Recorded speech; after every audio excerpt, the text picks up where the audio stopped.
Jam-packed na games? Sa Arena Plus, mapapanood mo na ang favorite sports mo anywhere, anytime.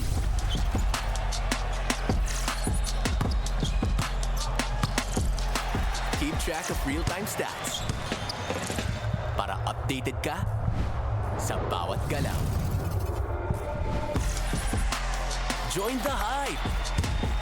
Makisaya at makipag-interact sa live community.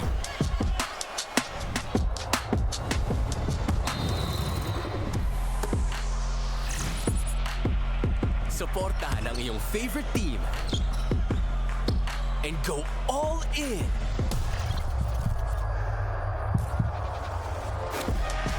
Para sa chance na manalo ng mga bonus. Catch your favorite sports and join the Arena Plus family.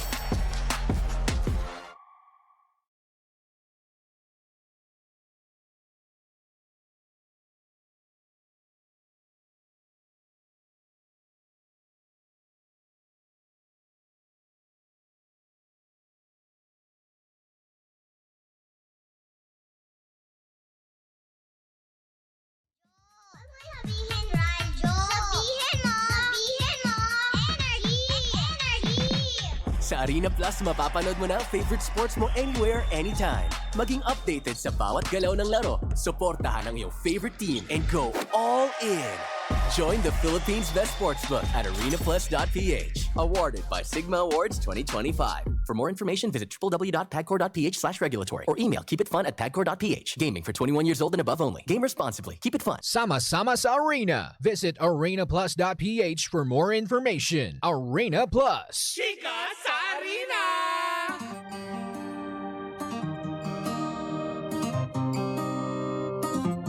Isang magandang umaga, Metro and Mega Manila. Ako po si Kapitana Sisa sa ngalan ng aking partner, si Tita Cora.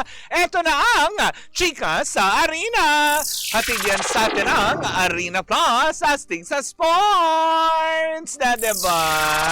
Talaga nga naman, bago tayo magbigay ng mga kaganapan sa nangyari kagabi para sa PBA 50th season, ayan, tumungo muna tayo sa NBA para sa Eastern and Western Conference na kung saan medyo matagal-tagal pa nga ang ating aantaying elimination round bago natin malaman kung sino nga ba ang 8 team na maglalaban-laban from Eastern and Western Conference para na papasok sa quarterfinals. Nako, nakakaloka. Sa kasalukuyan ngayon, sa third quarter round ang labanan ng Raptors versus Thunders kung saan nga naman lamang ng 5 points sa score na 57-52. Ulitin ko third quarter pa lamang ang laro na ito between Raptors and Thunders. Lamang ng 5 points ang Raptors.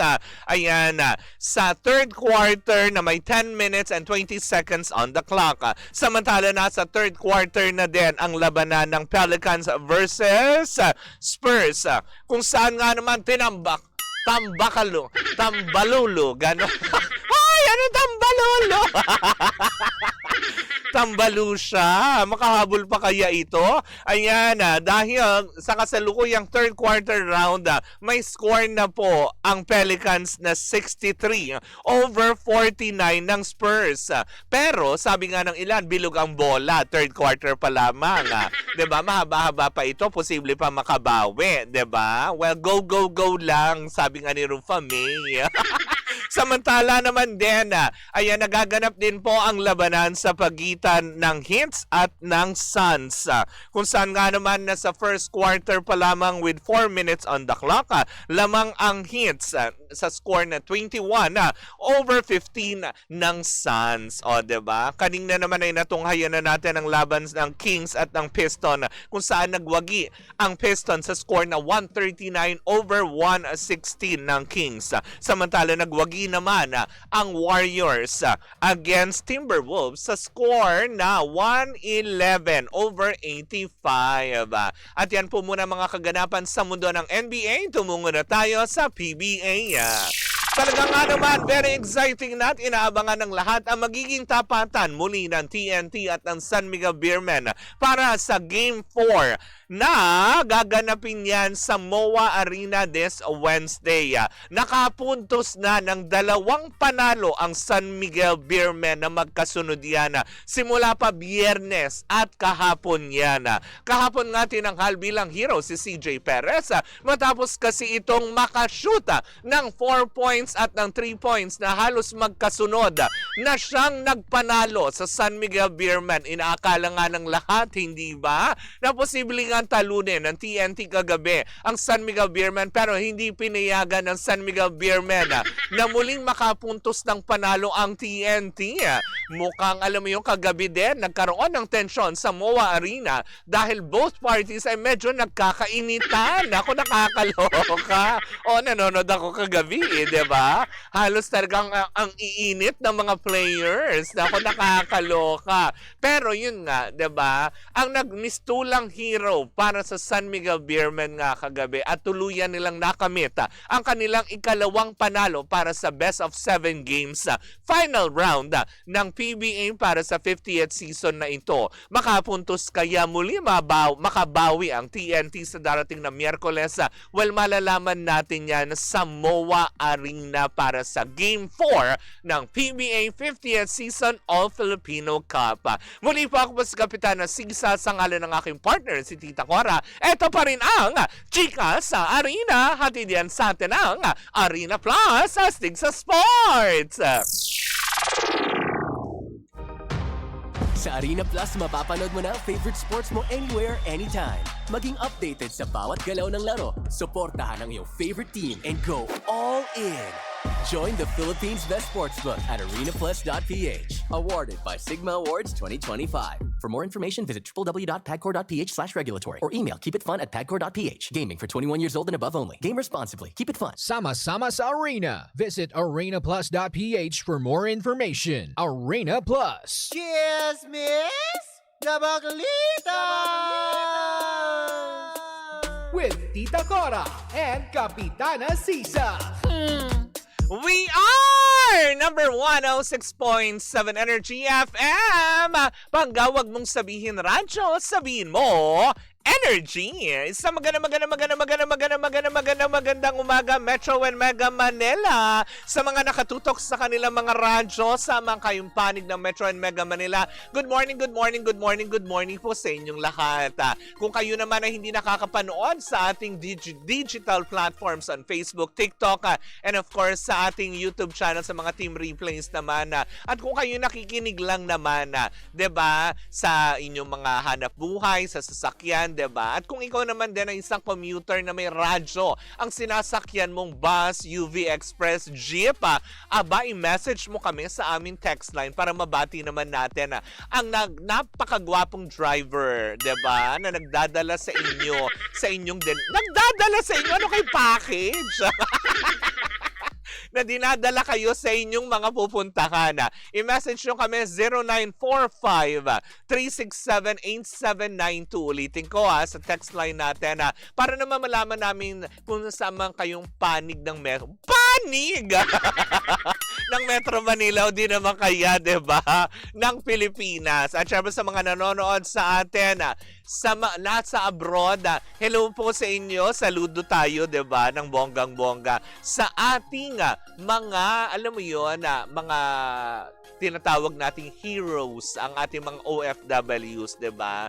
Na sila ay talagang nga naman na lumalaban doon. Hindi naman lumalaban. Ano yung gera? Nakakaloka. Hindi, yung mga nagtatrabaho abroad para sa kanilang mga pamilya, o hindi ba? Isang, alam mo yun, saludo po ako sa inyo, sa inyong sakripisyo. Hindi ba na nakakaloka?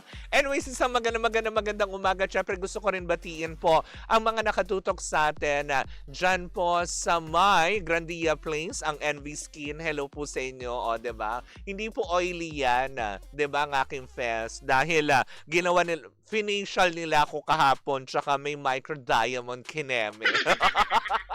So sa mga susunod na araw, medyo glass skin tayo, hindi ba?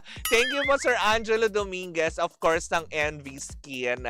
Ayan, Beauty and Wellness Center. Hello po sa inyo, magandang umaga po sa inyong lahat. At syempre gusto ko din magpa-thank you kay Kuya OG Diaz. Thank you sa pagpapakilala nyo po sa amin sa Baklitas dyan sa NV Skin Beauty Wellness Center, diba? Ng bongga. At syempre, diba? Kung meron kayong mga gustong mensahe, ayan, ulitin ko i-message nyo na tayo sa ating text line 0945-367-8792.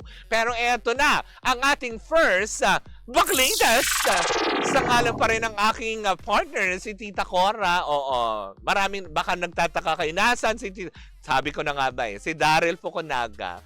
Diba? Nagtanong na siya kaagad, diba? Si Jerwin De Leon, malaman nagtataka din all the way from Singapore. May meet and greet po siya sa SSS and Pag-ibig. Inisplok talaga. May meet and greet siya ngayong araw sa SSS and Pag-ibig. O, diba? Kung ano man yan, hayaan na lang natin siya magkwento. Anyways, nako, eto na. Ulitin ko ang ating first Baklitas. Aba, marami ang nagigimbal dito. Totoo ba talaga to? Kasi talaga nung nabalitaan natin ito at anong chinika sa atin, una din na naging reaction ko, di nga, diba? Na nakakaloka. Ay, eto lang naman ang ating nasagap. Ang GMA7 daw ay binubuksan na kanilang pintuan para sa isang kolaborasyon with TV5. Di ba nung una nga yung kanilang ipapromote yung ibang mga shows ng ABS-CBN? Di ba? Pag nasa Showtime, nasa GMA, bawal mag-promote. Yun lang nga ni Kim Chu, di ba? Hindi nga na i-promote sa Showtime kasi nga bawal, di ba? Baka naman talaga totoo. Ito, nagbago na ang ihip ng hangin. Sinabay sa malamig na atmosphere. Atmosphere! Sa malamig na hangin na ating nararanasan ngayon, hindi, ang lamig ngayon in fairness, 'di ba? Talaga nga naman. Kaya nga naman pagka umaga, 'di ba? Parang nakakatamad maligo. Pero yun na nga, as in talaga marami nga medyo nagulat dito. Kasi nga 'di ba, marami nga nagsasabi matapos kasi alam mo hindi pa rin talaga matapos ito 'di ba? Yung usapin na ito. Nung bitawan ng TV5 kasi ang kanilang alam mo yun partnership with ABS-CBN. Marami nga nagsabi na nako, baka ang GMA bitawan na rin ang ABS kasi nga 'di ba kung nagkakaproblema lalo pat pagdating sa mga usapin ng bayarin. Pero binayaran naman sila ng buo, 'di ba? Walang tutol, 'di ba? Wala naman tumutol doon ng bongga. Pero eto na nga, nakakaloka. Ngayon naman daw, parang sinasabi, ayon sa ating nakalap na chika, ay bukas naman daw na ang kanilang pintuan para sa isang kolaborasyon in the future, hindi ba? Na kung saan nga naman ngayon tinitignan na ng GMA7 ang mas malawak na perspective. Wow! Tali-talinuhan ka na naman, bakla. May perspective. Pananaw na lang, ganon. Yung mas malawak na pananaw at syempre, pagdating pa din sa negosyo, hindi ba? Mas tinitingnan pa rin nila na syempre, para makatawid man at makagawa ng proyekto, yung ilan nilang mga artist na hindi masyado nabibigyan ng proyekto, magkaroon ng pagkakataon, magkaroon ng hanap buhay sa ibang network. Tinitingnan na rin daw na anggulo ng GMA7 daw pa lang ito Yan na posible nga daw na, alam mo yun, mas mapalawak ang kanilang range. Wow! Range na naman. Grabe. Ba't ba-English ka ng English Monday? Para mas lumawak daw yung kanilang mga maaabot. Hindi ba? At mas makilala nga din ang bawat artist ng bawat networks. Baka tinutotohanan na nga daw ngayon ng GMA7 yung kanilang sinasabi na no more network wars. Diba? Wala rin daw, at isa lang sa mga kilaro ng GMA7 daw, ayon sa ating chika, parang kilaro lang nila na kailanman hindi nila bibitawan ang GMA7, ang ABS-CBN. Magdadagdag sila pero hindi sila mag-aalis. Yun yung parang nachika sa akin na parang sinabi, yun ang pagkakasabi daw ng mga executives. Magdadagdag tayo ng platforms, hindi tayo magtatanggal. Kasi nga naman, 'di ba, lalo pat ngayon, 'di ba, talaga nga naman gumaganda pa. Alam mo 'yon, ang relasyon ng ABS-CBN at ng GMA7 bilang content provider nila na kung saan nga naman ng bonggang-bongga ay posible nga daw na mas lumalim pa ang kontrata at alam mo yun, napagkasunduan nila. So, ibig sabihin ba nito? Diba? Magkakaroon ng more projects ng bonggang-bongga, diba? Pero yun lang talaga, doon lang ako medyo na parang, talaga ba ang GMA7, okay na sila ng TV5? O, diba? Wala naman sigurong masama kasi gaya nga na sinasabi natin, diba? Kung ang focus nila is talagang makapaghatid ng kasiyahan at syempre, para maaliw din, 'di ba? Parang parehas lang 'yung bakla. Ano ba? Monday na Monday, lutang. 'Di ba? Yun nga, 'di ba? Kung ang main goal nila is makapaghatid ng magaganda at kwalidad na mga teleserye, tapos syempre makapagbigay ng mga trabaho sa kanilang mga artista, then why not? Wala naman sigurong masama. Kasi nga naman, hindi ba? Parang now-open up na naman tungkol lang usapin na ito kasi nga 'di ba ng ABS-CBN nga daw ay nakatulong daw sa All TV sa kanilang ratings. O 'di ba? Simula daw nang pumasok ng January 2 ang ABS-CBN sa All TV, hindi naman todong palo pero nagkakaroon na ng marka sa daily ratings ng AC Nielsen. Bigyan natin ng clap-clap, 'di ba? Ganon! Congratulate natin sila, 'di ba? So, ibig sabihin lang talaga, iba pa rin talaga ang influensya. Kasi nga daw, ang isa sa mga talagang nagdala ng mga ratings ay, alam mo yun, ang Batang Quiapo ni Coco Martin. 'Di ba? Yung mga ganyan. Sabi naman ni Ronelio Mendez, mas malawak ang GMA7 kaysa sa TV5. Si TV5 talaga, hoy, hindi naman, grabe ka. Hindi yun okay. GMA gagamitin lang sila. Hindi naman siguro. Siguro kung business-wise, win-win situation 'di ba? You need more reach, 'di ba? Eto, yung may platform kami, 'di ba? Kung bakit sa win-win situation 'yan sa mga negosyante, wala naman talo diyan siguro, hindi ba? Crystal Laroya. Hi po, magandang umaga sa inyong lahat, hindi ba? Pero magandang sinyalis nga naman ito. Paniwalaan naman natin. Baka nga naman din talaga, hindi ba? Kasi nga ngayon parang sinasabi nga ng TV5, di ba? Na parang may statement na sila na hindi naman daw sila nang hihinayang na nawala ang ABS. Pero ere yung nag-aapoy na damdamin. Ano yun? Diba? Yung dating collaboration ng TV5 at ng ABS-CBN na bawal din i-promote before sa GMA. Hindi nga nakapag-promote din sila Jane Oinesa at saka sila diba? JC De Vera. Ria Ataide and Tony Labrusca. If I'm not mistaken, yan yung mga stars, mga lead role stars nang nag-aapoy na damdamin. Diba? Pinagbawalan silang umapak sa Showtime para mag-promote noon. 'Di ba? Pero ngayon, okay naman na. Bati-bati na sila. Sports naman kasi ang priority ng TV5, sabi ni Arlene Cabales. Ay, baka magba-volleyball sila. Gano'n ang mga PBB housemates. Eme lang. Eme lang. Baka yun yung sunod na gawin. Diba? Malay mo, diba? Kasi diba may Star Magic Star Olympics sila. Malay mo naman, malay mo umere. Diba? Ipaeringin na doon at makalaban na nila yung mga stars ng TV5. Diba? Na nakakaloka. At saka isa pa siguro, sa liit na lang naman na ng ngayon, ng showbiz industry. Hindi pa ba sila magtutulong-tulungan? 'Di ba?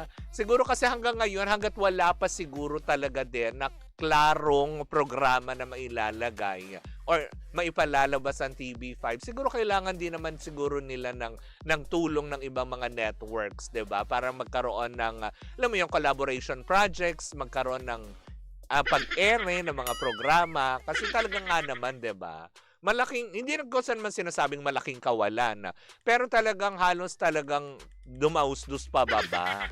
'di ba? Ang viewership nung nawala yung after ng Totoy Bato ni Kiko Estrada, 'di ba? So after noon, walay na. Sine 5. 'Di ba yung mga ganyan? Hindi kagaya dati kasunod noon, Batang Quiapo. Tapos susundan ng mga kung anong programa Roja. Kaya nananatili yung ibang mga ibang mga viewers doon. Kaya lang nung nawala, ano ba panoorin? 'Di ba? Na nakakaloka. Sabi niya, dapat tulungan na sila para umangat. Pare-pareho. Totoo naman. Baka naman ganun na kasi siguro ngayon ang mantra. Wow! May pag-mantra na GMA7 para sa TV5, 'di ba? Kasi 'di ba, total naman halos lahat naman ng artista nila umiikot lang din naman, 'di ba? Kung aalis sa ABS, pupunta ng GMA. Pagpunta ng GMA, pupunta sa TV5. Pagpunta sa TV5, babalik na naman ng ABS, 'di ba?